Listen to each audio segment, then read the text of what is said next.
नमस्कार, देवभूमि बुलेटिन देख रहे हैं आप। आपके साथ में हूं दिव्या तिवारी। खबरों की शुरुआत करेंगे बड़ी खबर के साथ। रामनगर में G20 समिट की आज से शुरुआत हो गई है और समिट में आने वाले मेहमानों का भव्य तरीके से स्वागत किया गया। G20 समिट में शामिल होने के लिए 17 देशों से 51 डेलीगेट्स पहुंचे और उनके पहुंचने पर टीका लगाया गया। छोलिया नृत्य से उनका स्वागत किया गया और यहाँ से 20 VIP बसों से ये विदेशी मेहमान होटल के लिए रवाना हुए।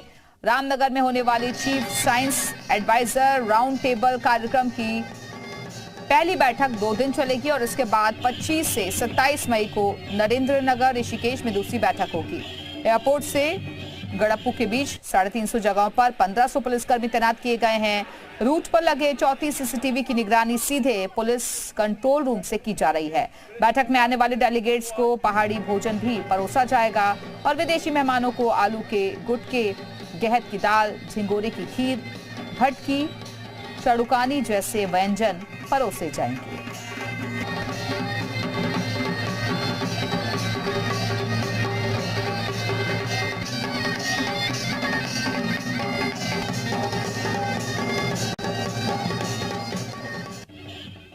मुख्यमंत्री पुष्कर सिंह धामी G20 समिट में शामिल होने के लिए रामनगर पहुंचे और जहां लोगों ने सीएम धामी का भव्य स्वागत किया। तस्वीरें भी हम आपको दिखाने जा रहे हैं। G20 समिट में पहुंचे मुख्यमंत्री धामी का पहाड़ी अंदाज में फूलों की वर्षा के साथ स्वागत किया गया।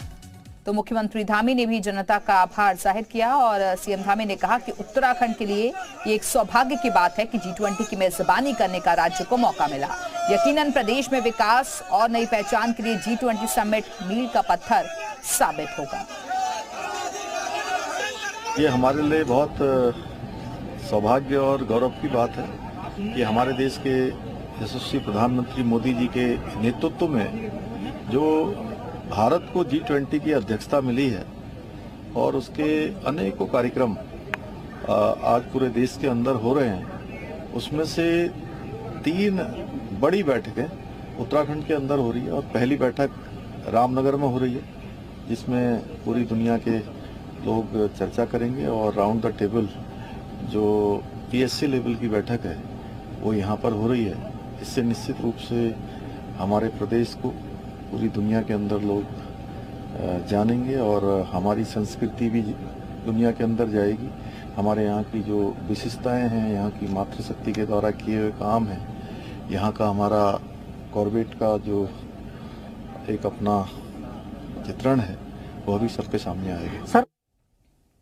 रामनगर में G20 बैठक में भाग लेने के लिए 29 देशों के डेलीगेट्स पहुंच चुके हैं और सभी विदेशी मेहमानों को पहाड़ी अंदाज में उनका स्वागत किया गया। इस मौके पर स्थानीय महिलाएं हाथों में तिरंगा लिए हुए नजर आईं। स्थानीय महिलाओं ने जी मीडिया से बातचीत करते हुए कहा कि ये उत्तराखंड के लिए गर्व की बात है कि विदेशों के मेहमान उनके रामनगर पहुंचे हैं।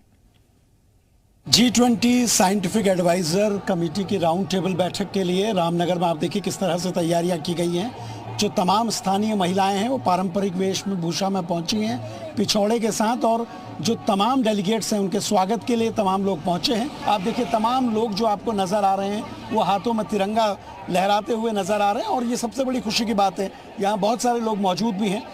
मैडम आप ये बताइए, आप लोगों को कैसा लग रहा है रामनगर में G20 के लिए तमाम जो डेलीगेट्स हैं वो भाग लेने पहुंचे? हम लोगों को बहुत अच्छा लग रहा है। हमारी मतलब ऐतिहासिक वो होगा पल कि हमारे वहाँ से दूसरे कंट्री से यहाँ मेहमान आ रहे हैं और हम लोग सब रेडी है उनका स्वागत करने के लिए और ये तमाम लोग तैयार हैं। आप देखेंगे तो हर तरफ। मैडम ये बताइए क्या नाम है आपका और कैसा आप लोगों को लग रहा है स्वागत करने के लिए? देखिए, मैं महिला आयोग की पूर्व उपाध्यक्ष अमिता लोनी हूँ और मैं रामनगर की निवासी हूँ। आज बहुत खुशी की बात है और मैं सबसे पहले धन्यवाद माननीय मोदी जी को, हमारे जो प्रधानमंत्री जी हैं और मुख्यमंत्री जी धामी जी को धन्यवाद दूंगी जिन्होंने इतना बड़ा उत्सव और इतना बड़ा इवेंट्स यहाँ रामनगर में करा रहे हैं उत्तराखंड का। और एक हमारे लिए ये बहुत सौभाग्य की बात है जो आज हम लोग इस उत्सव का, हमारी मातृशक्ति यहाँ पर पहुँची हुई है। हम अब पूरी मातृशक्ति उनके स्वागत के लिए यहाँ पे पहुँचे। जहाँ भी जिस तरह की मीटिंग्स होती हैं, राउंड टेबल ये साइंटिफिक एडवाइजर कमेटी की बैठक है और ये रामनगर के लिए बड़ा कीर्तिमान होगा क्योंकि कई ऐसे देशों के डेलीगेट्स हैं जिनके देश में बाघ नहीं होता है। जंगल सफारी में भी ये लोग जाएंगे और देखेंगे किस तरीके से उत्तराखंड ने बायोडाइवर्सिटी के मामले में काम किया है और इकोलॉजी को किस तरीके से व्यवस्थित करने का काम यहाँ पर हुआ है और किस तरह भारत सरकार पर्यावरण संरक्षण के लिए काम कर रही है। कैमरा पर्सन संदीप बड़ौदा के साथ सुरेंद्र डसीला, जी मीडिया, रामनगर। तो उत्तराखंड राज्य के लिए ये वाकई सौभाग्य की बात है कि G20 समिट की मेजबानी करने का देवभूमि को मौका मिला और यकीनन G20 समिट के बाद देश दुनिया में राज्य को एक नई पहचान मिलेगी। रामनगर में G20 सम्मेलन में क्या खास रहने वाला है, इसके लिए आप हमारी ये खास रिपोर्ट देखिए।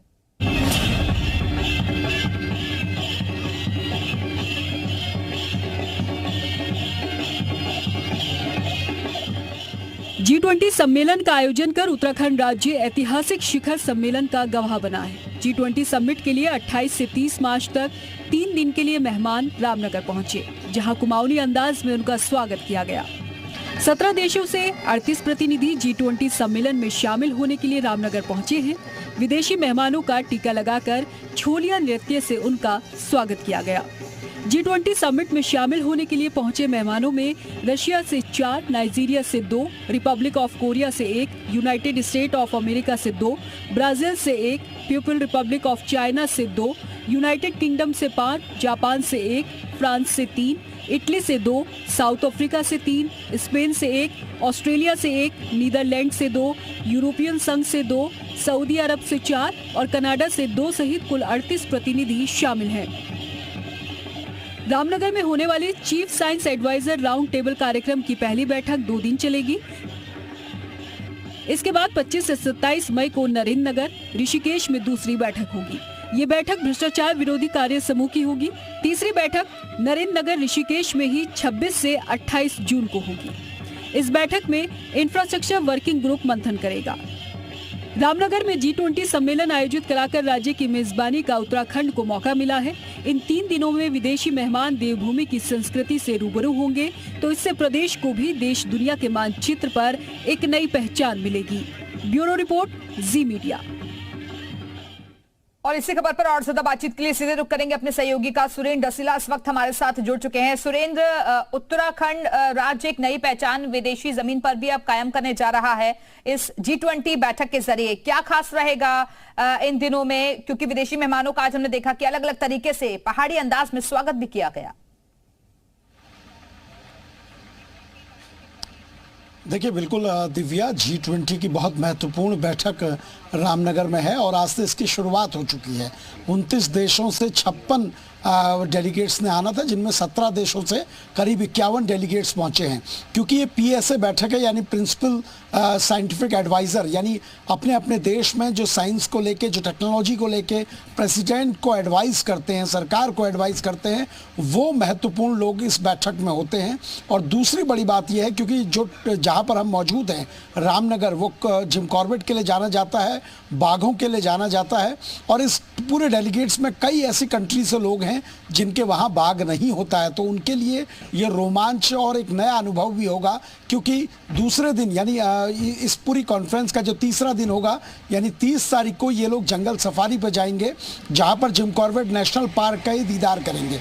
कल बैठक की शुरुआत सुबह 10 बजे से होगी, शाम 4 बजे तक बैठक चलेगी। राउंड टेबल बैठक है, कई सारे इश्यूज पे बात होगी, चाहे उस पर साइंस टेक्नोलॉजी से रिलेटेड हो, पर्यावरण से रिलेटेड हो, या फिर बड़ी चुनौतियां क्या हैं साइंस और टेक्नोलॉजी के मामले में।